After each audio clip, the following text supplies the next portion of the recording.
ndugu yangu Fred Matiang'i ambaye ndio amenialika nije nimsindikishe kuja hapa.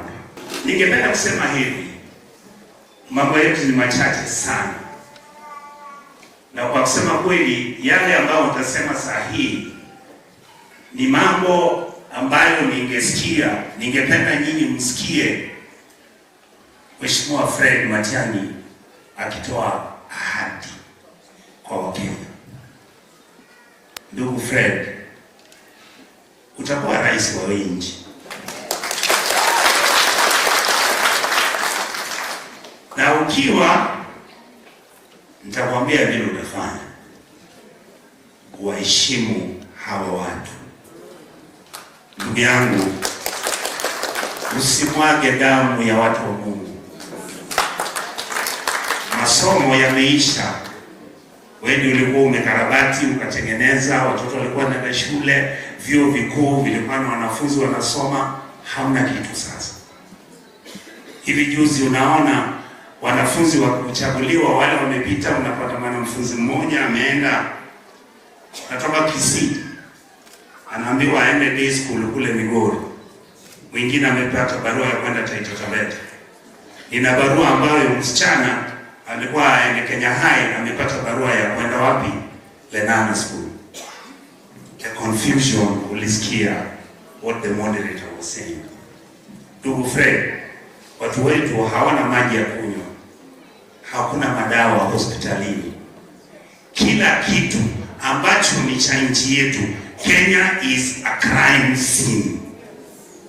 Wanaiba mashamba ya serikali, wanaiba pesa ya kutengeneza barabara za Kenya, wameenda Masaini, wanaiba shamba ya Wakuria, wanaiba shamba ya Wakikuyu, wanaiba shamba ya Wamasai. Ukienda Trans Nzoia wamechukua shamba za ADC zote, Kenya Seed wamechukua. Ukishinda uwe president, hizo vitu zote urudishe. Ndugu yangu, ukiangalia hawa watu hawahitaji vitu nyingi. Tumefanya vijana wetu, nikiondoka hapa naona vijana watakuja wanaanza kuuliza shilingi 10, shilingi 20. Tumewafanya maskini ili ndio waendelee kuwa beggars. Hawana kazi ya kufanya. Wengine ndugu yangu wameshindwa kuoa, hawawezi kuoa. Utaoa namna gani na unakaa kwa nyumba mama yako, baba yako, ndugu zako wanne na fees ya kulipia ndugu zako shule haipo. That is where our country is. And I know that is why I support you, because I know you will fix Kenya.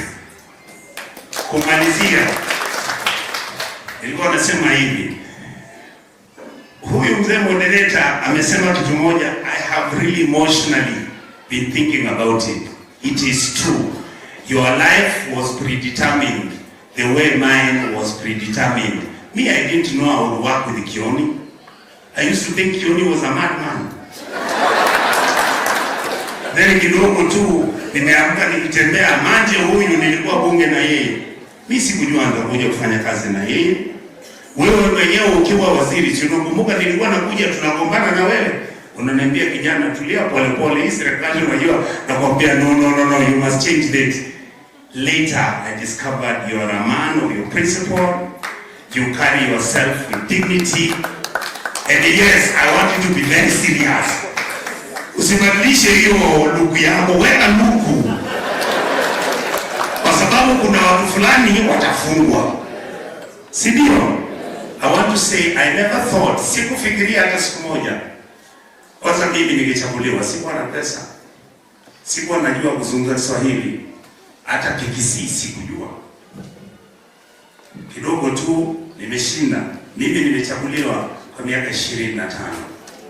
Sijashindwa hata siku moja. Siku na kitu mimi najua. Your Excellency, your life was predetermined the way I think mine was. Don't let us down.